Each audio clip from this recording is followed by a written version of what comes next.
ఇంకొక press clubs చాలా ఉంటాయి కదా. ఆల్రెడీ రిజైన్ చేసి 4 నెలలు 5 నెలలు అవుతుంది కదా. అలాంటిది చైర్మన్ని పర్టికులర్గా అడిగి అక్కడే మాట్లాడి అక్కడే తన ఆవేదన వ్యక్తం చేయాలనేది ఎందుకు ఎంచుకున్నారు అన్న? ఇప్పుడు మీరు ముందు ఉపోద్ఘాతంలో కూడా మీ అభిప్రాయాలు చెప్తా ఉన్నారు. దాంట్లో కొన్ని ఎన్టీ రామారావు గారిని ఇట్లా ప్రస్తావించినారు. దాంట్లో నాకున్న అభ్యంతరాలు ఏంటంటే, శాసన మండలి అనేది ఒక వేదిక. అది రాజకీయాలకు పార్టీ ఆఫీసులో మాట్లాడినా, లేదంటే ప్రజల సభల్లో, బహిరంగ సభల్లో మాట్లాడినా, తర్వాత మీడియా సమావేశాలు ఏర్పడి మాట్లాడి చేసిన ప్రతి సందర్భంలో కూడా బీఆర్ఎస్ పర్టికులర్ చెప్తా ఉన్నా, ఒక పక్క బీఆర్ఎస్, ఇంకో పక్క కాంగ్రెస్ పార్టీ. ఇటు బీఆర్ఎస్ పార్టీ నుంచి కావాలని బయటకు వచ్చి ఇట్లా మాట్లాడిస్తున్నారని కాంగ్రెస్ పార్టీ వాళ్ళు, కాంగ్రెస్ పార్టీ మౌత్ పీస్గా మారిందని చెప్పేసి బీఆర్ఎస్ పార్టీ వాళ్ళు.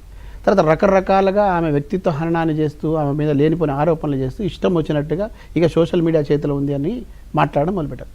సహనానికి కూడా ఒక హద్దు ఉంటుంది, ఓపిక కూడా ఒక హద్దు ఉంటుంది. సహనవంతుడికి కోపం వస్తే వృధా కాదు అనేటువంటి ఒక పద్ధతి కూడా ఉంటుంది. ఇవాళ ఒక చట్టసభ వేదికగా ఎందుకు మాట్లాడాల్సి వచ్చిందంటే, రాజీనామా నైతికత కట్టుబడి ఆ పార్టీ ఏ రోజైతే కవితక్కను పార్టీ నుంచి బహిష్కరించినారో ఆ మరుక్షణమే ఆమె నేను ఆ పార్టీ నుంచి వచ్చిన సంక్రమించినటువంటి ఎమ్మెల్సీ రాజీనామా చేస్తున్నా అని చెప్పి తన నైతికతను నిరూపించుకున్నారు. కానీ దాన్ని ఆమోదించాల్సిన వాళ్ళు ఎవరు? ఆమోదించాల్సినటువంటి కాంగ్రెస్ పార్టీ ఆరోపణలే చేస్తుంది.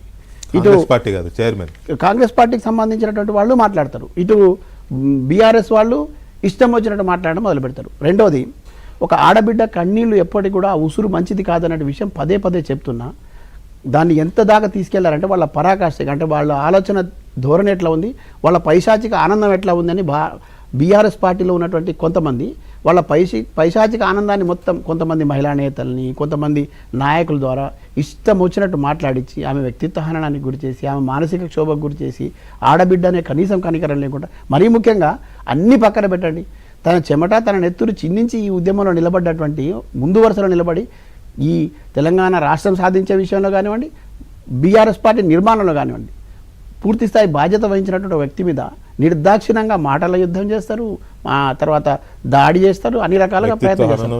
ఇవాళ మాకున్నటువంటి మార్గం ఏంటి చెప్పండి? న్యాయబద్ధంగా సంక్రమించినటువంటి, చట్టబద్ధంగా సంక్రమించినటువంటి ఆ చట్టసభలో నిలబడి ఇవాళ ఉన్నది ఉన్నట్టుగా ప్రజలకు చెప్పడం. ప్రజలకు కూడా చాలా కన్ఫ్యూజన్స్ క్రియేట్ చేసినారు. తర్వాత రాజకీయాలన్నీ కూడా ఇవాళ వేరే ఇంకో పద్ధతిలో వెళ్తున్న క్రమం లోపల ఇంతకంటే మాకు ఇంకో వేదిక కూడా లేదు. చాలా స్పష్టంగా చెప్పినారు, ఆ వేదిక ద్వారా అబద్ధాలు చెప్పడానికి ఆస్కారం లేదు. ఒకవేళ అబద్ధాలు చెబితే కనుక, ఎవరైనా చెప్పినట్టు లేదా అబద్ధాలు చెప్పినారంటే రుజువు చేయడానికి వాళ్ళు సిద్ధంగా ఉన్నారు. నేనేమంటున్నా ఇవాళ మాట్లాడిన అంశాల పట్ల నేను చాలా సీరియస్గా చెప్తా ఉన్నా. ఇవాళ నేను ఇప్పుడు మాట్లాడే చెప్తున్నా, ఆమె భావోద్వేగానికి గురైనటువంటి విషయాలు కానివ్వండి, ఆమె కన్నీళ్లు పెట్టిన విషయానికి కానివ్వండి, ఆమె ఆర్ద్రతతో నిండినటువంటి గొంతుతో మాట్లాడినటువంటి అనేక అంశాలు మనసుతో మాట్లాడి, దేవుడి మీద ప్రమాణం చేయడం కానీ, పిల్లల మీద ప్రమాణం చేయడం కానీ, నేనేమంటున్నా అంటే, ఎందుకు ఈ మాట చెప్తున్నానంటే, ఎవరైతే ఆమె ఆరోపణలు ఎవరి మీద చేసినారో, నేను వాళ్ళకి చిత్తశుద్ధి ఉంటే, వాళ్ళకు నైతికత ఉంటే, ఆమె చేసినటువంటి ఆరోపణలకు వాళ్ళని ఆన్సర్ చేయమనండి. కానీ ఎవరిని బట్టి 100% చెప్పినారు, పేర్లు చెప్పినారు, ఎవరు ఏ రకంగా హింసించినారో చెప్పినారు, ఎట్లా ఏ సందర్భంలో అమరవీరుల కుటుంబాలకు న్యాయం చేద్దామంటే ఎవరు చేయలేకపోయినారో చెప్పినారు. ఇక్కడ ఉద్యమకారుల ఆకాంక్షలు ఇట్లా ఉన్నాయి, ఆ ఆకాంక్షలు నెరవేర్చిన అవసరం ఉందని పదే పదే ఇస్మాయిల్ గారు నేనేమంటున్నాను, ఆవిడ ఆవేదనని, ఆవిడ చెప్పిన మాటల్ని, లేకపోతే ఆవిడ కన్నీళ్ళని, ఆవిడ ప్రమాణాలని, వీటిని తప్పుపట్టే అవకాశం లేదు.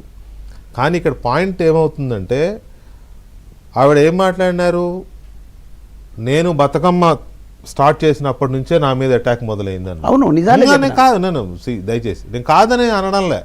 ఇప్పుడు ఆమె చెప్పేదాకా ఎవరికి తెలియదు. నేను బతుకమ్మ స్టార్ట్ చేసిన రెండోసారి నుంచే నా మీద క్యారెక్టర్ అసాసినేషన్ మొదలయ్యింది అని.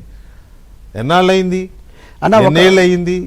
సో ఇప్పుడు ఇదంతా బయటికి వచ్చి పాపం ఆవేదన ఉండొచ్చు, కానీ ఇన్నాళ్ళు దాచుకొని ఇప్పుడు ఒక్కసారిగా ఇవాళ అదే అక్కడ బ్లోఅవుట్ అయినట్టు ఒకసారిగా బయటికి కక్కితే ఇవాళ చాలా మంది ఎందుకు మాట్లాడలేదు ఇన్నాళ్ళు అనేది సమాధానం చెప్పాల్సి వస్తుంది కదా. ఇప్పుడు ఈ వేదిక మీ ద్వారా మళ్ళొకసారి చెప్తా ఉన్నా, కళ్ళుండి చూడనట్టు నటించి చెవులుండి వినపడనట్టు నటించిన వాళ్లకు గతంలో చెప్తూ వస్తున్నారు. చాలా సందర్భాల్లో మీడియాలో కూడా మాట్లాడినారు. ధృతరాష్ట్రుల వాళ్ళు 100% ధృతరాష్ట్ర కవిలే అంటే వాళ్ళ పార్టీ అధ్యక్షులే 100% దాంట్లో నో డౌట్ అట్ ఆల్. ఇవాళ మేము కుండబద్దలు కూడా చెప్తా ఉన్నాం. ఇవాళ చెప్పాల్సిన సందర్భం వచ్చింది. ఇక మాకు శశభిషలు మేము ఇప్పుడు కవితక్క విషయంలోనే కాదు, కవితక్క ఎవరి కోసమైతే బాధపడ్డారు, ఎవరి కోసమైతే ఆలోచించినారు, ఎవరి బాగోగులు చూడాలని తను తపన పడ్డారో వాళ్ళ గురించి వాళ్ళ మాట్లాడుతూ కన్నీరు పెట్టారు. కుటుంబం కోసం మాట్లాడలే, వ్యక్తిగతం కోసం మాట్లాడలే, లేకపోతే ఆమె రాజకీయ ప్రస్థానం గురించి మాట్లాడలే. ఆ ఆర్ద్రత ఎవరికి ఉంటుంది, ఆ తడి ఎవరికి ఉంటుంది? ఇవాళ ఈ నేలను నమ్ముకొని ఈ నేల మీద జరిగినటువంటి అనేక ఉద్యమాలకు సంబంధించి తలుచుకొని ఆ ఉద్యమకారులకు సంబంధించి ఆకాంక్షలు వచ్చినప్పుడు, అమరుల ఆకాంక్షలు వచ్చినప్పుడు పక్కన పెట్టి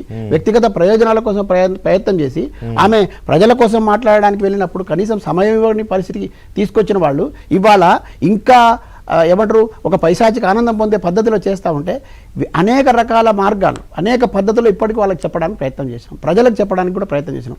ప్రజలకు విజ్ఞత కలిగినటువంటి ప్రజలకు చెప్పడానికి ఒక వేదిక ఇది ఇంతకంటే లేదు. రెండోది ఏమిటంటే మీడియాలో మాట్లాడినా, బహిరంగ సభల్లో మాట్లాడినా, లేదంటే ఇక్కడ చిట్చాట్లో మాట్లాడినా కూడా దానికి శాంటిటీ అంతగా ఉండే అవకాశం లేదు. రెండోది అది రికార్డ్ అయ్యే అవకాశం కూడా లేదు. ప్రజలకు కూడా తప్పుడుగా కట్ చేసి పంపించేటువంటి పరిస్థితి. కానీ ఇవాళ ఆ వేదిక అక్కడే కదా ఇప్పుడు ఆ వేదిక ద్వారా శాసన మండలిలో ఆవిడ మాట్లాడిన మాటలేంటి అనే దానికంటే ఆ మాట్లాడడానికి